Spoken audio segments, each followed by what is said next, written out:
Hello बच्चों, इस video में हम लोग सीखेंगे कैसे चार्ज डिस्ट्रीब्यूट करें। पैरेलल प्लेट्स हैं, उस पे चार्ज हमने दे दिया, उनको क्लोज ले आए और क्लोज लाते ही चार्ज का रीडिस्ट्रीब्यूशन होगा। तो एक एग्जांपल लिया मैंने, इसको सॉल्व किया जाता है गॉस लॉ से और ये बड़ा हैवी सॉल्यूशन है इसका। नॉर्मल लेक्चर में आपको इसका सॉल्यूशन मिल जाएगा, मैंने ही रिकॉर्ड करके रखा है, बट इसका एक शॉर्टकट है, कई लोग जानते होंगे, जो नहीं जानते हैं उनके लिए। एससी वर्मा में भी आखिरी में क्वेश्चन दिया हुआ है। कुछ नहीं करोगे आप, दोनों को सम करो। दोनों का सम क्या आता है? Q1 plus Q2। ये दोनों का सम आ गया, आधा कर दो, आधा यहां रख दो, आधा यहां रख दो। अब तुमने Q1 आधा यहां रख दिया। अब Q1 यहाँ पे चार्ज है जो कंजर्व है, जो चेंज नहीं होने वाला। Q1 में से इसको माइनस करो, तो Q1 में से इसको माइनस करोगे तो बचेगा यहाँ पे Q1 माइनस Q2 बाई 2। अब जितना भी यहाँ बचेगा उसका ऑपोजिट साइन यहाँ, क्योंकि इक्वल एंड ऑपोजिट वाला कॉन्सेप्ट वैलिड होगा।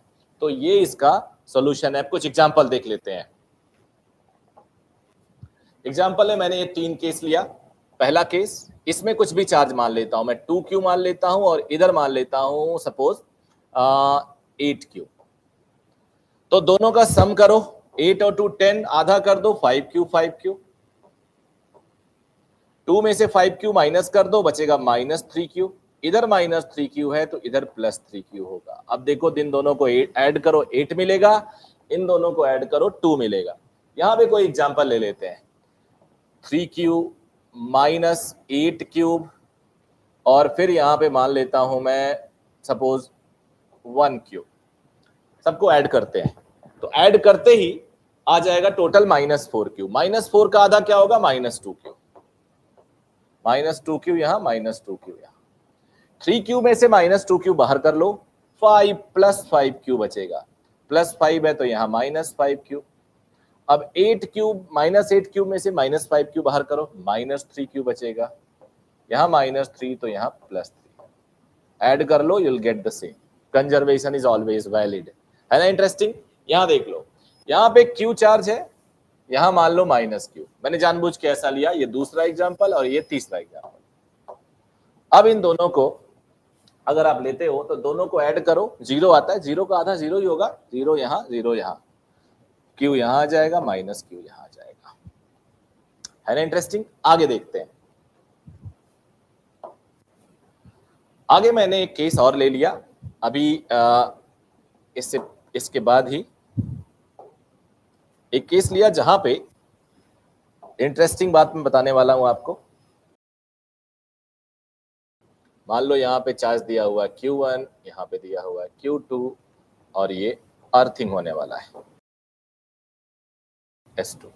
अब हमें बताना है, यहाँ पे चार्ज Q1 है, यहाँ Q2 है, यहाँ Q3 है, यहाँ Q4 है। पहला क्वेश्चन है, when S1 and S2 both are open, तो Q1 क्या है, Q2 क्या है, Q3 क्या है, Q4 क्या है? When S1 is open and S2 is closed, then Q1 क्या है, Q2 क्या है, Q3, Q4 क्या है? अगला पार्ट, तीसरा क्वेश्चन यहां मान लो, ये क्या होगा? अब सिंपल पहला केस तो सबको पता है, हमने पहले कर दिया है। अभी इसी वीडियो में सबसे पहले मैंने बताया, ये है Q1 प्लस Q2 अपॉन 2, ये है Q1 प्लस Q2 अपॉन 2, ये आया था Q1 माइनस Q2 अपॉन 2, ये आया था minus of Q1 plus Q2 upon 2। Example पहला जिससे मैंने स्टार्ट किया। दूसरे में कह रहा है S1 क्लोज। अब S1 क्लोज का मतलब हुआ कि ये सिचुएशन हो गया, ये क्लोज कर दिया। क्लोज करते ही इसका जो चार्ज है पूरा न्यूट्रलाइज हो जाएगा और अर्थ में समा जाएगा, यानी अर्थ से इलेक्ट्रॉन आएंगे, उसको न्यूट्रलाइज कर देंगे। अब ये चार्ज खत्म हो गया, बट ये चार्ज नहीं खत्म होने वाला। जीरो पोटेंशियल की वजह से अगर सॉल्व करोगे तो मैं जुगाड़ बता देता हूं, इधर 0 चार्ज हो जाएगा और यहाँ पे जो पूरा चार्ज Q2 था वो इनर सरफेस पे आ जाएगा और इस सरफेस पे -Q2 चार्ज आ जाएगा। तो यहाँ 0, यहाँ 0, यहाँ पे आएगा -Q2, यहाँ पे Q2। अर्थिंग करने से तुमसे पूछा जाए कि कितना इलेक्ट्रॉन्स आ गए, तो इसके बराबर इलेक्ट्रॉन्स आ जाएंगे। अगर तुमसे पूछा जाए कितने इलेक्ट्रॉन्स, तो इलेक्ट्रॉन होता है Ne is equal to minus Q2। तो number of electron transferred from earth is this.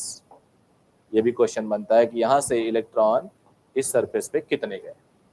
अब अगला एक रिवर्स क्वेश्चन बनता है कि अगर क्वेश्चन 2 में लिख देता हूं, अगर S1 क्लोज्ड है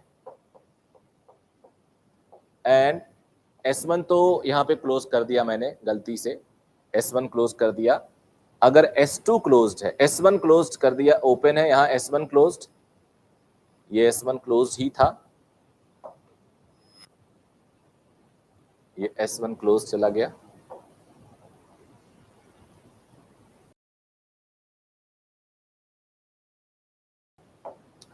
चलो अब आते हैं इसके बाद क्वेश्चन 2 पे। When S1 is open S2 close. S2 close का मतलब हुआ ये क्लोज कर दिया गया, यानी अर्थिंग हो गई, और ये ओपन है।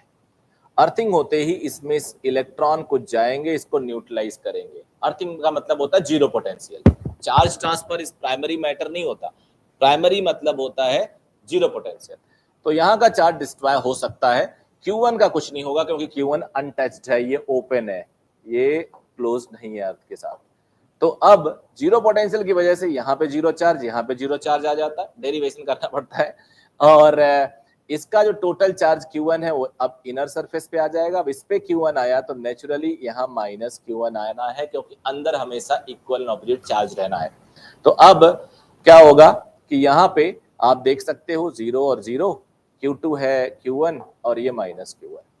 अब तुमसे अगर पूछे कि यहाँ कितने इलेक्ट्रॉन ट्रांसफर होके गए, तो इलेक्ट्रॉन आपको पता है कि नंबर ऑफ इलेक्ट्रॉन Ne है, माइनस चार्ज लगा देता हूं, और माइनस Q1 के बराबर इसको चार्ज करना है, तो नंबर ऑफ इलेक्ट्रॉन इतने ट्रांसफर हुए। तुमसे ये भी पूछा जा सकता है। इसी से मिलता जुलता एक और क्वेश्चन है, इसी का पार्ट है, क्वेश्चन 2 में लिख देता हूं। इसमें मान लो मैंने फर्स्ट वाले को क्लोज कर दिया और दूसरे वाले को ओपन रखा, तो इसके चार्ज को हम कह सकते हैं भाई तहस नहस हो सकता है, कुछ भी हो सकता है। अर्थ से इलेक्ट्रॉन जाएंगे, बाहर दोनों पे जीरो चार्ज, इसका अर्थिंग हो गया, इसका कुछ नहीं हुआ, तो ये चार्ज अंदर आ जाएगा। अब अंदर आने से यहाँ माइनस चार्ज, यानी इस पे अर्थिंग करने से माइनस Q2 हो गया। क्या ट्रांसफर ऑफ इलेक्ट्रॉन हुआ? पहले न्यूट्रलाइज किया गया, जो खत्म किया उसको, और उसके बाद इतना चार्ज आया, Q1 डेवलप हुआ, इस पे Q2 डेवलप हुआ। तो पहले आए टोटल अगर कितना ट्रांसफर हुआ, तो पहले Q2 को Q1 को न्यूट्रलाइज किया गया यहाँ पे, फिर उसके बाद Q2 आया। यहाँ पे टोटल Q2 को न्यूट्रलाइज किया गया था, फिर माइनस Q1 आया था। यहाँ पे आ जाते हैं जब दोनों क्लोज हो जाए। दोनों क्लोज होने पे कुछ नहीं होगा, सब न्यूट्रलाइज होकर जीरो पोटेंशियल बना देंगे। तो ये एक छोटा सा कॉन्सेप्ट था। ऐसे बहुत सारे कॉन्सेप्ट छोटे छोटे मैं आपको बहुत जल्दी वीडियो बना के देता रहूंगा। छोटे छोटे कॉन्सेप्ट्स होंगे, 2 मिनट 3 मिनट के लिए। आई होप आपको ये हेल्प करेगा।